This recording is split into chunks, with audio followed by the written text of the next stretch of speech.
सलाम फैलाएं, दूसरों के लिए सलामती बन जाएं, किसी के लिए दुख न बने।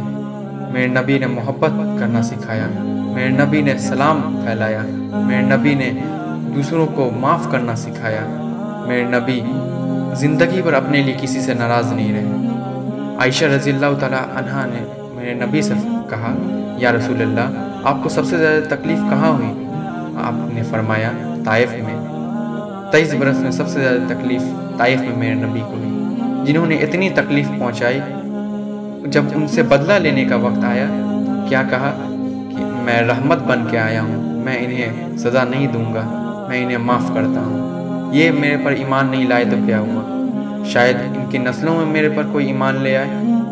बताइए मेरे भाइयों, जिन्होंने हमें ये सबक दिया हो, आज हम लोग क्या कर रहे हैं? सोचें और अल्लाह के वास्ते किसी को हकीर ना जाने। अल्लाह को बहुत बुरा लगता है जब किसी को हकीर कोई बंदा जानता है।